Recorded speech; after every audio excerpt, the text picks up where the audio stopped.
Nagsimula ang palabas sa loob ng bangko kung saan sinasaktan ng ilang magnanakaw ang manager ng bangko. Sila ay nakasuot ng high-tech na damit. Noong mga oras na iyon ay hinampas nila siya ng husto ang manager hanggang sa malaglag ang isa niyang ngipin. Ginagawa nila ito para makakuha ng impormasyon kung paano magbubukas ang safe sa bangko. At ang manager na hindi makayanan ang sakit, sa wakas ay sinabi sa kanila na siya ang susi sa safe. Matapos itong malaman ang mga magnanakaw ay kinaladkad ang tagapamahala patungo sa safe. Ngunit nang sinubukan nilang gamitin siya upang buksan ang safe ay hindi ito gumana. Nangyari ito dahil isa sa kanyang mga ngipin ay nawawala. Sa huli ay ibinalik nila ang nahulog na ngipin sa kanyang gilagid. Matapos gawin ito ang safe sa wakas ay bumukas. Nang hindi nag-aksaya ng anumang oras ang mga magnanakaw ay pumasok sa safe at kumuha ng daan-daang diamante at isang flash drive na may mahalagang mga information.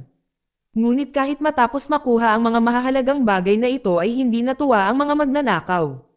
Isa sa kanila ay gustong manakit ng isang security guard at nagdulot ito ng away sa pagitan ng mga magnanakaw na humantong sa isang shootout. Sa laban ang pinuno ng mga magnanakaw ay hindi sinasadyang nagpakita ng kanyang mukha.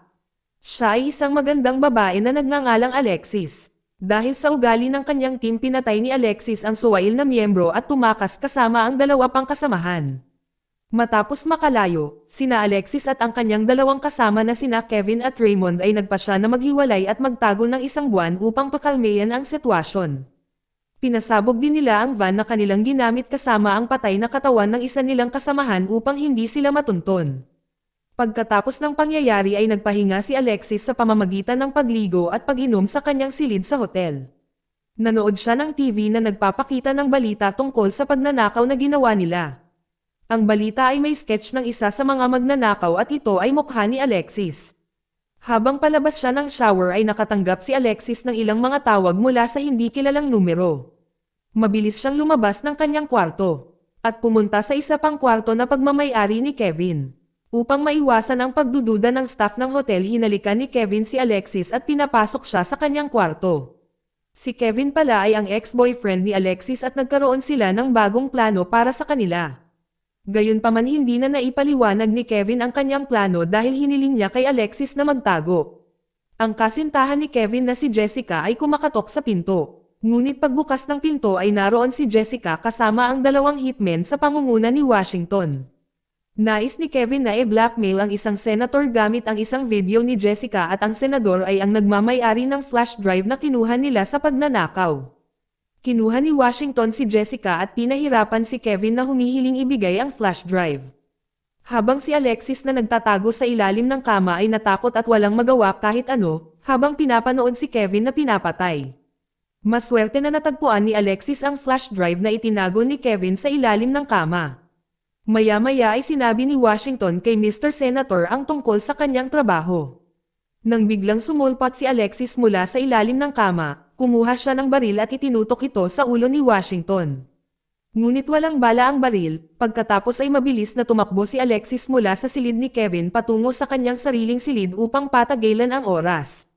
Ngunit hinabol siya ng mga tauhan ni Washington, sa kanyang silid sinubukan ni Alexis na hawakan ang pinto upang hindi mabuksan, habang ni-reload ang kanyang baril.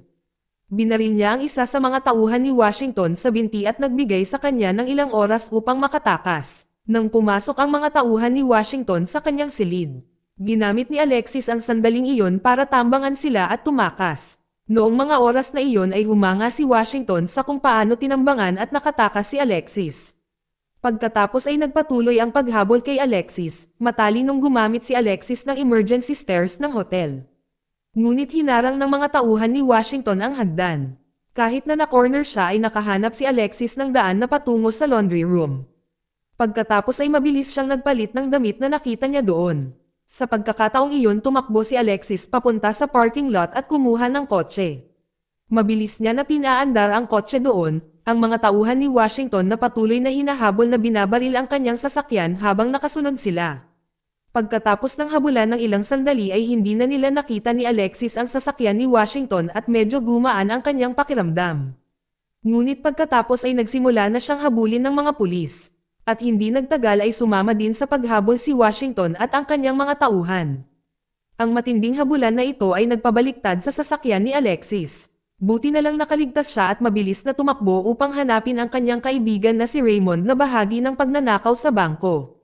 Nang makarating siya sa lugar ni Raymond, sinubukan ni Alexis na pakiusapan na buksan ang pinto. Noong una ay ayaw ni Raymond, ngunit sinabi sa kanya ni Alexis na pinatay si Kevin. Habang kinukumbinsi siya, binaril siya ng isa sa mga tauhan ni Washington, buti na lang at binuksan ni Raymond ang pinto sa tamang oras para iligtas si Alexis sa pagbaril. Sa loob ng bahay tinawagan ni Alexis ang asawa ni Kevin na si Penny at sinabihan itong umalis sa kanyang bahay at dalhin ang mga ninakaw na brilyante. Ngunit pagkatapos ay nagtalo ang dalawang babae dahil hindi agad naniwala si Penny kay Alexis. Habang si Raymond ay naghanda para sa laban kay Washington at sa kanyang mga tauhan. Umupo siya na may dalang shotgun sa harap ng elevator na handang tambangan sila. Ngunit nabaril si Raymond ng isang sniper sa bintana bago pa man niya magawa ang anumang bagay. Maya-maya pa ay pumasok na si Washington at ang kanyang mga tauhan sa loob para hanapin si Alexis, ngunit hindi niya ito makita. Samantalang si Penny na hindi makapaniwala noong una ay nagpasya si Penny na hanapin ang mga diamante at pera na itinago ni Kevin. Ngunit aksidente niyang nabasag ang bintana ng kanyang sasakyan habang hinahanap ang mga brilyante at pagkatapos ay ipinalit ang basag na salamin sa mga brilyante sa kanyang bulsa. Sa kasamaang palad ay nalaman ni Washington ang numero ng telepono ng bahay ni Penny sa pamamagitan ng pagpindot sa redial button sa kanyang telepono na ginamit ni Alexis kanina. Niloko niya ang anak ni Penny na si Matthew para malaman ang address ng kanilang tahanan. Habang si Alexis ay nagtatago sa kisame at narinig ang plano ni Washington na pumunta sa bahay ni Penny.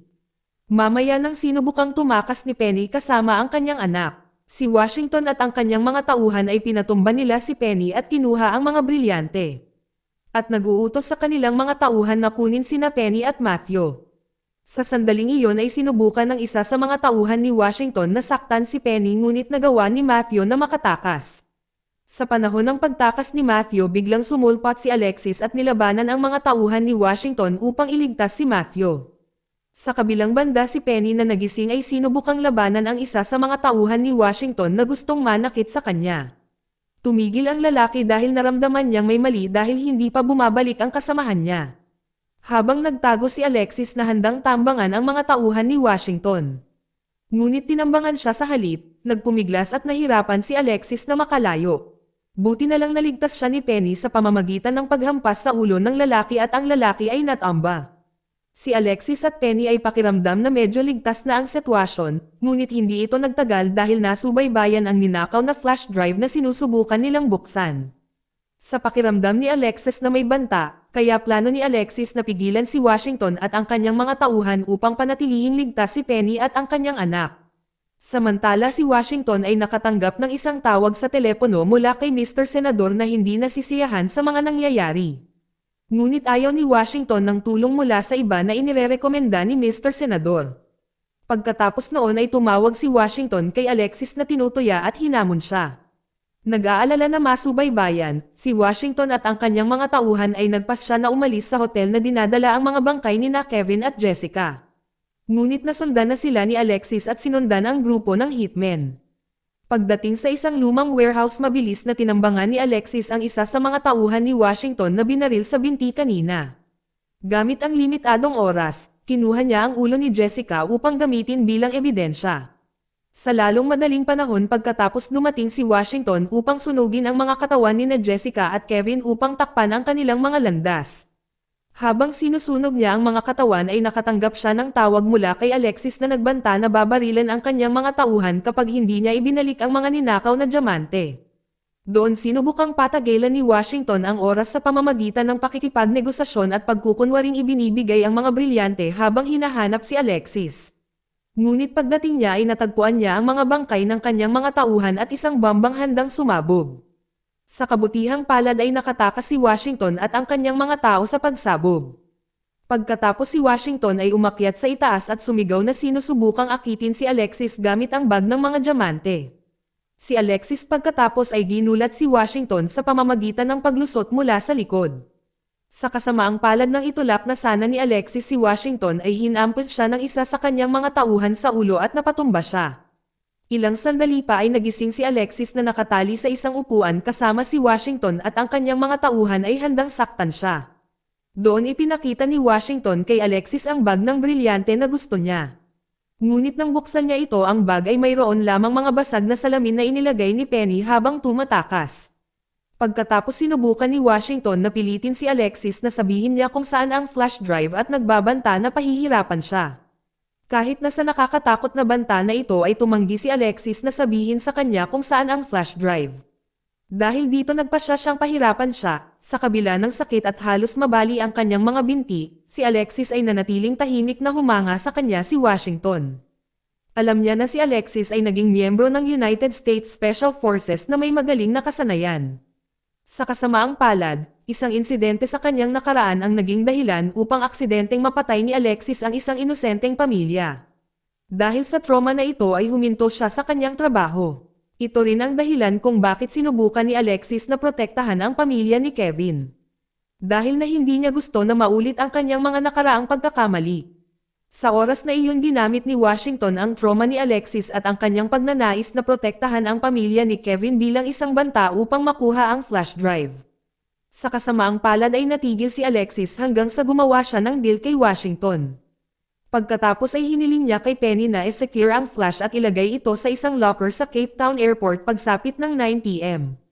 Pagkatapos nilang gumawa ng kasunduan ay biglang sinaksak ni Washington si Alexis sa hita para hindi na siya makatakbo. Maya-maya ay pumunta si Washington at Alexis sa airport gaya ng plano.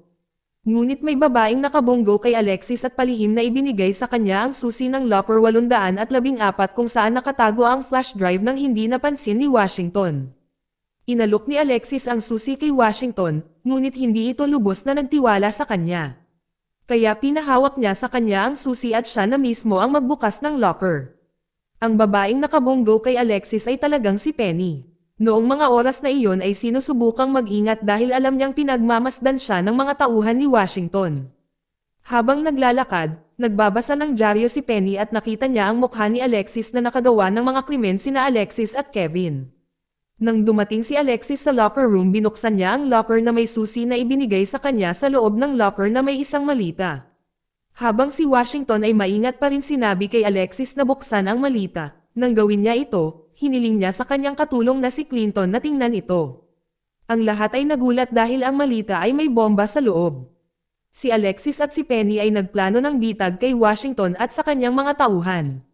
Dahil sa pagsabog na nagpalipad kay Clinton at nagdulot ng kaguluhan sa airport.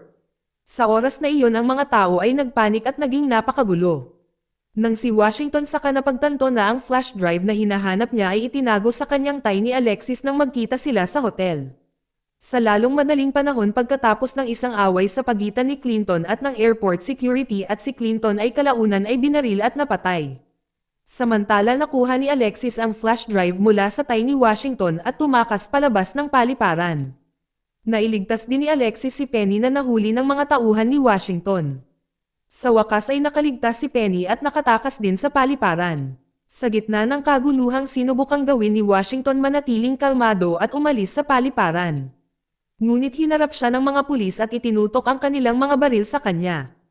Hindi nagtagal pagkaalis ni Alexis sa paliparan at matalinong pinapakita kay Washington na parang inaabot niya ang isang armas. Nang makita ang mga kaina, hinalang galaw ni Washington ang mga pulis na nakatutok sa kanya ang kanilang mga baril. Hindi na nakipagsapalaran at agad siyang binaril hanggang sa mamatay. Matapos ang barilan ay tinanong ng mga pulis si Penny tungkol sa insidente sa airport. Sa investigasyon ay nakita ng pulis ang ulo ni Jessica na iniwan ni Penny sa airport. Nakakagulat na may mga brilyante ang ulo ni Jessica. Iniisip ng mga pulis na si Alexis ang gumawa ng pagnanakaw sa bangko.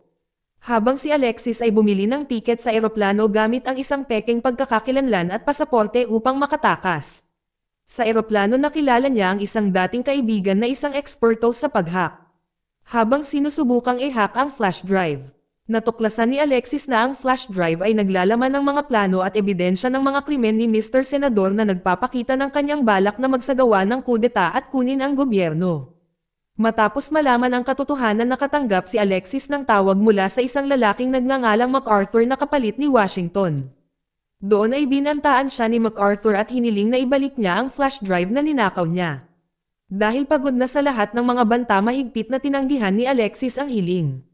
Matapos siyang tanggihan ni Alexis, iniulat ni MacArthur ang kanyang pagkabigo kay Mr. Senador. Dito nagtatapos ang pelikula. Salamat sa panonood, kaibigan.